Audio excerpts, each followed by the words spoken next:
HLM waaw maa ngi tudd El Bachir Dia dëkk HLM 2 villa numéro 729 ñoom ma gën ma xam si turu Bas Tengal waaw di supporter équipe bi number 1 waaw stade bi nag kii dañu ko sargalee mooy ñi fi njëkk teg pose première pierre bi am ñu ko fekkee am ñu ko fekkeewul lii ñu ñaan nag jeunesse HLM ak population HLM ak ñu fiy ñëw suñu gan yi ñu bijou bi ñun fooyewuñu ko ñun caaxaanañ ko ndax li yomb ci ab réew te bu toll ni stade am na ñoo xam te boo leen tàppoon ne leen HLM am na stade bu toll nii doo ko gëm kon ñun jeunesse bi dañ ci xar suñu tànk tuba def suñu fulla suñu fayda ba kenn bañ ñu ko yàqal ndax lii yaakaar naa ne boo ko xoolee rek xam ne situation dëkk bi lu si bëri war na ko mën a régler waaw ñuy gërëm nag ñu teg pose première pierre bi ñuy jox terrain bi riverains yi dëkkandoo yëpp ndax nag naka ñëpp waajal nag bu après koor gi jotee incha allah ñu def ko inauguration bu mag ñëpp ñëw kontaan HLM am jàmm. ñu gën ma xamee Teuss nekk un habitant des HLM depuis 1977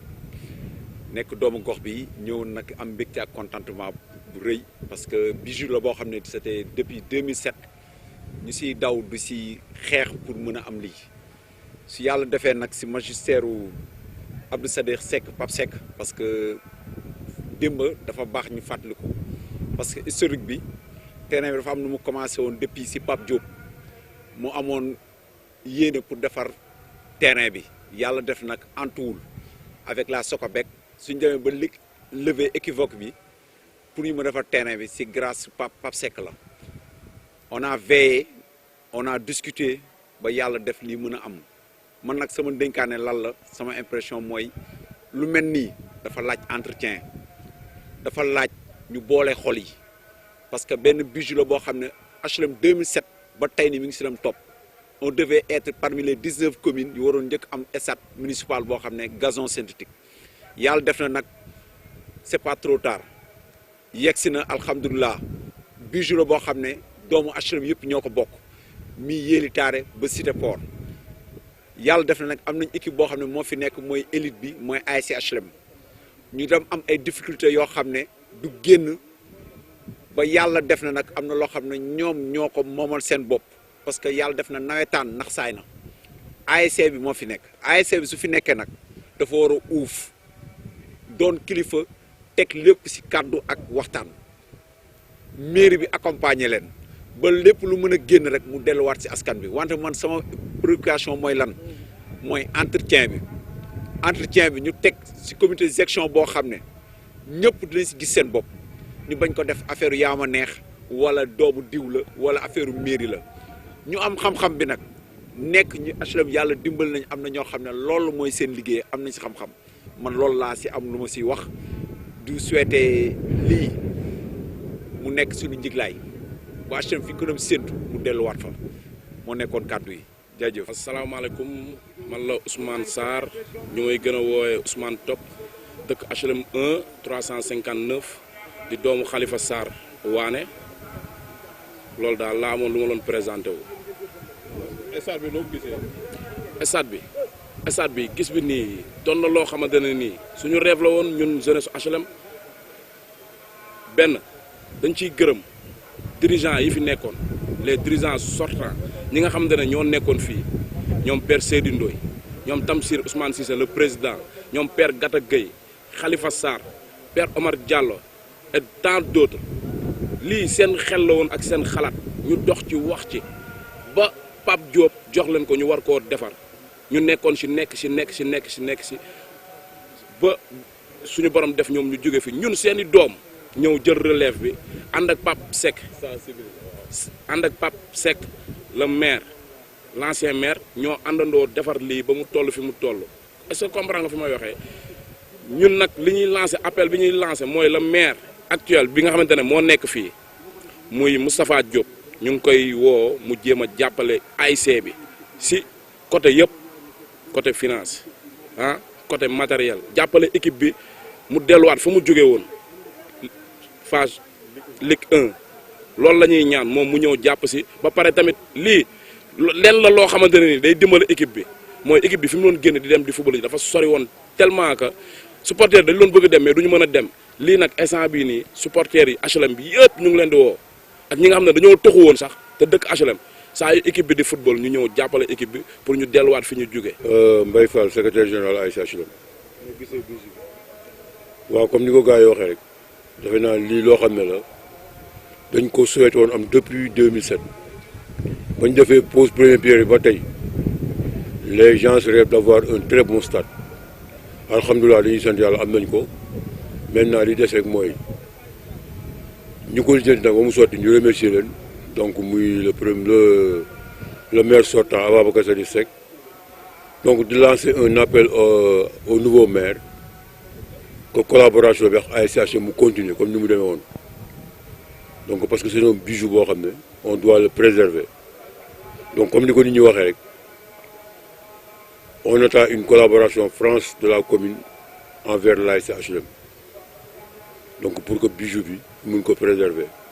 lan ngay wax population HLM. bon ñu jàpp ci c'est pour eux lii bu ñu ko defee tey c'est pour la population des HLM parce que tey foo dem Sénégal nit ñi bëgg nañu am stade bu mel nii mun ñu ko am donc lii bu ñu ko amee nag ñun ñoo ko war a teel suñu bopp ñu discipliner nit ñi ñu yaru ba nga xam ne bu compétition yi commencé nit ñi di ñëw ci njëkk ak teraanga di seetaan match yi di ñibbi ci njëkk ak teraanga ñu préserver ce bijou là parce que bu ñu ko ñàkkee duñ ko amaat. lan ngay wax club bu Dakar yi par rapport ak bijou. Bon, après, on va installer le comité de gestion du stade. Après, on va accueillir le maximum de... Certainement, on va accueillir les clubs de Dakar. Ils vont venir compétir ici. Maintenant, après, pour nous avoir le cahier de charge, maintenant, nous avons dit que nous avons pour football aussi. Les portes sont grandement ouvertes. Donc, voilà quoi. maa ngi tudd Kalissa Cissé dëkk HLM 5 villa numéro 2244 nekk secrétaire administratif ASC HLM. sa initiative par rapport ak stade bi. waaw stade bi ñun fii la ñu nekkee xale biñ fi fekkoon tey jii ñuy am na ñoo xam ne bu ñu leen yeewoon na leen stade bi ni la mel duñ ko gën waaw di gërëm nag comme ni ko gars yi waxee sànq rek ñi nga xam ne ñoo fi jot a jaar les précurseurs nga xam ne ñoom ñoo ko liggéey ba mu yegg si ba fii mun naa citer doyen Seydou Ndoye Tamsir Cissé Abdoulaye Gata Gueye dem si yàlla Amadou Diallo xam nga ñooñu ñëpp mën naa leen citer du ma fàtte aussi éducateurs yi ay Assane Kara Ndo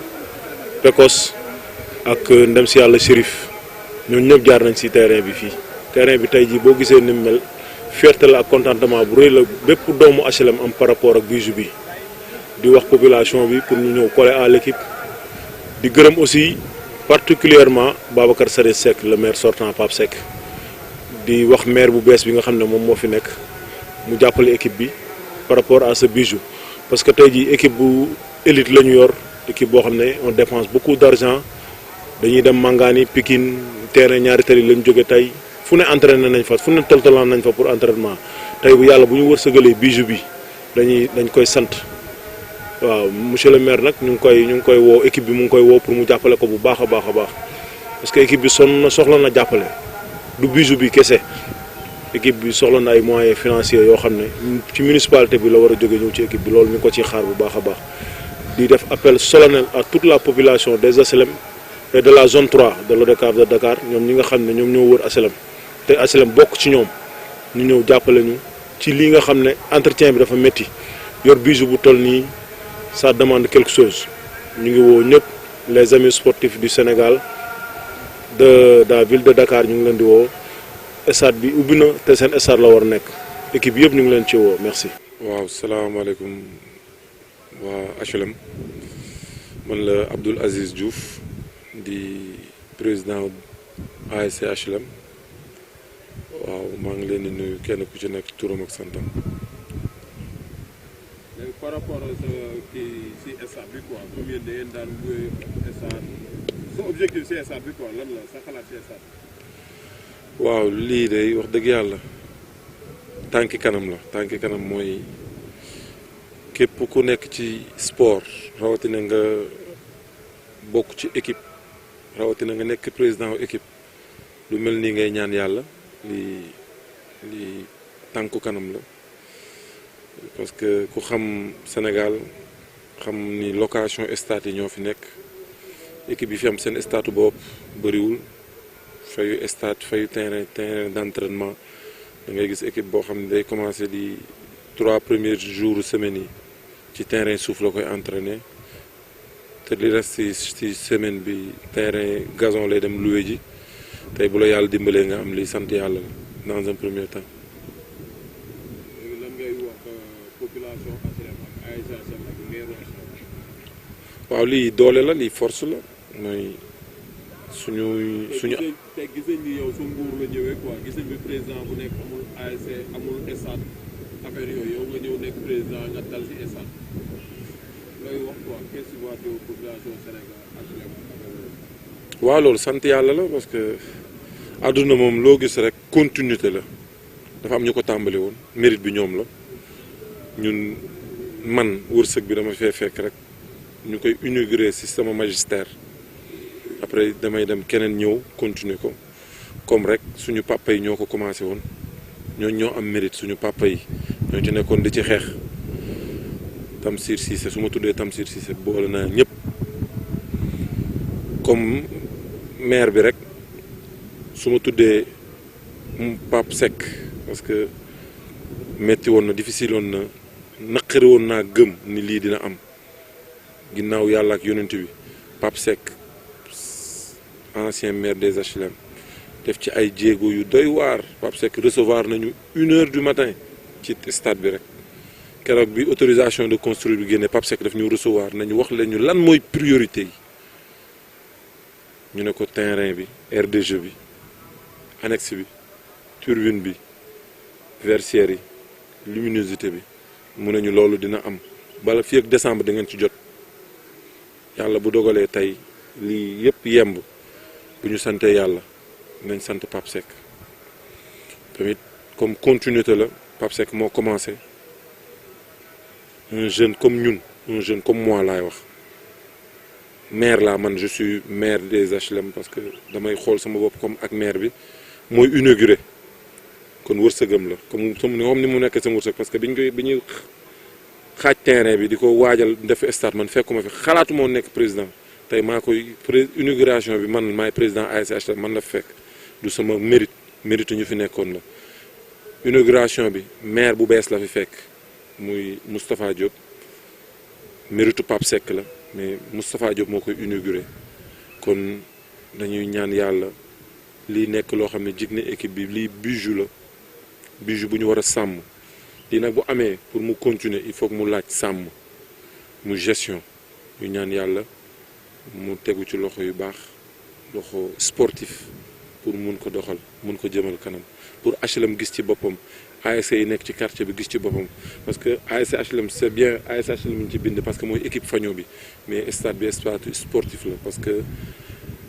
stade bi bu ñuy wax terrain bi ñu ne le maire Pape Diop moo ko mayoon la jeunesse sportive des HLM kon Pape Diop tamit amuñu fayam dañ koy remercier